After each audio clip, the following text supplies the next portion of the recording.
Hello everyone, my name is Alice Lanier and I'm here with Betty Staley, a Waldorf educator. Betty, would you mind telling us about your experience as an educator of students ages 14 through 21? Sure, thank you, Alice. So I started out actually as an elementary school teacher, and then my students got to 8th grade and they wanted to have a high school, and so then we began the whole adventure of high school. And I loved it and stayed with it for a long, long time. And mostly teaching in one place, but I've also helped to start 6 high schools. And so I've sat in many classes, including here. It's been 5 years helping this school get started. And it's just a wonderful age to be with because so many things are changing, and it's as if you're just looking over a cliff toward what's coming, and there's so much possibility. So I've just always loved this age group. That's why I became a teacher.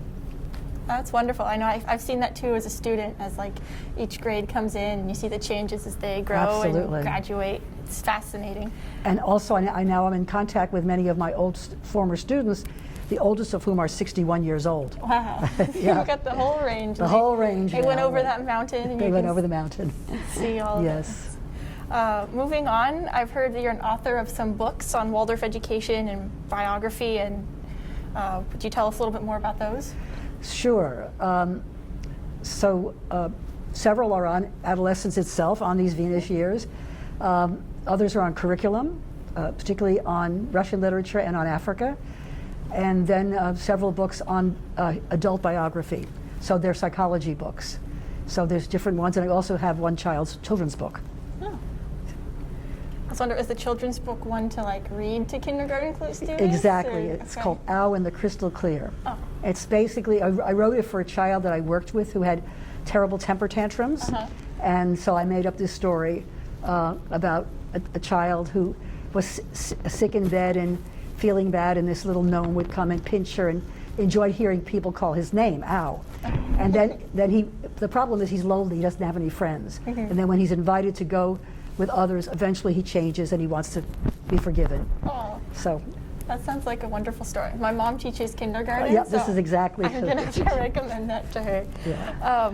Developmentally, what is happening during the Venus years, and maybe what exactly are the Venus years for those who don't know? Well, the Venus years are 14 to 21, and it's one of the biggest changes in life on a lot of levels.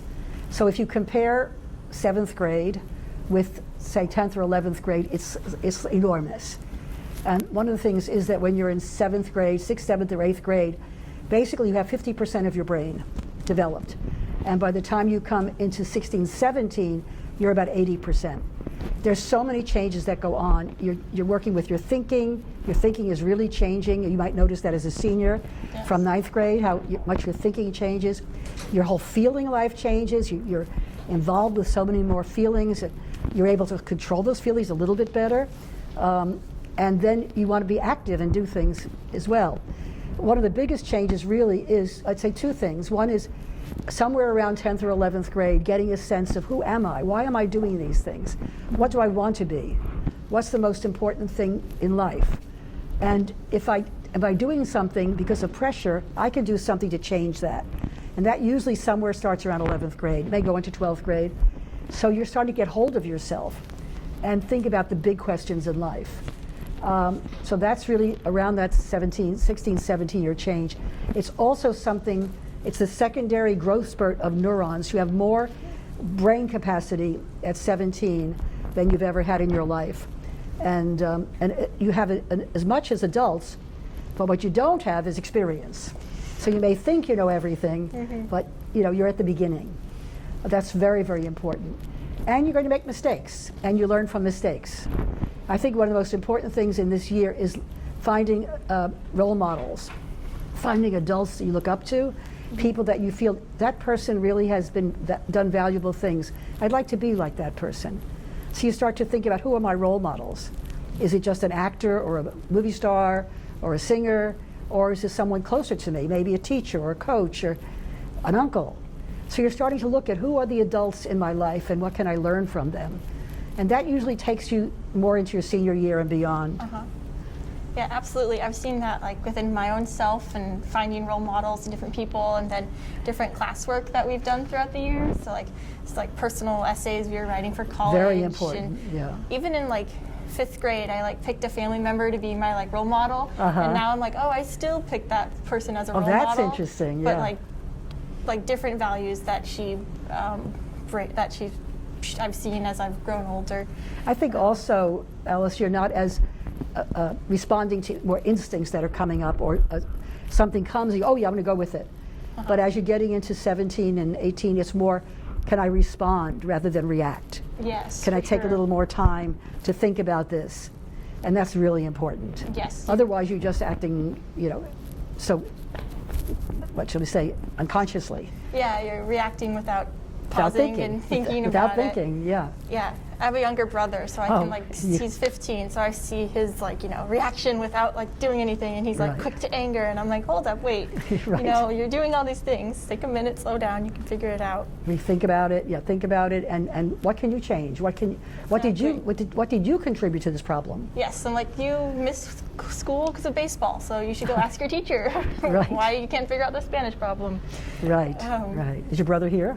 No, he's at Davis High School. He wanted to play baseball, so he went to the. So that's a good example that during your adolescence, these 14, 21 years, you kind of move towards your interests. Yes. And sometimes that works out well, and sometimes you say, I could have done better. But you have life to be able to change, go back and change things. There's never an end to it. I mean, life is always there for you to make new decisions. Yes. Even if some of those decisions weren't the best, you can go back. Yep, constantly learning, growing. Constantly, yep. You don't have to know what you're doing. I hear that one a lot these days. No, no. Well, we've just come through an incredible time too. Yes. Not quite over yet. But, yeah. I guess the next question I have here is, how do world events impact those people who are 14 through 21? Yeah. And COVID, that adds a whole nother layer. Well, you can ask yourself, what has changed in your life because of COVID? And on a lot of levels, what people did you not get to see? What experiences did you not get to have? But what experiences did you have that we never would have had? Can you imagine having spent these 2 years not really being able to be with each other, or the time you were on screens and so on, and how has that impacted you? Did you lose your connection with school? Did you gain a better connection? What was that like to be disconnected from your class and from your teachers? So that's a big one. Think about the young people in Ukraine right now. Yes. I mean, what's happening if you are an adolescent in Ukraine and your house is being bombed, or you're old enough to think, I'm going to go fight? Big changes that will affect them for the rest of their lives. Or they're being evacuated to a place they don't know. Schools have closed. I mean, it's a tremendous change. So world events are really important, really important. So in my high school years, it was the 60s, end of the 50s, and it was still segregation. So I lived in Florida for 4 years, and I experienced the signs over the water fountain, colored only, white only, over the bus stops, and that really affected me, and I got very involved in civil rights after that, because it was just so wrong. So yeah. Yeah, I feel like a lot of people now are really into the environment and environmental justice. Absolutely. And we're seeing that with climate change, and I know we learn a lot about that in environmental science class. Absolutely, It's yeah. intertwined with everything.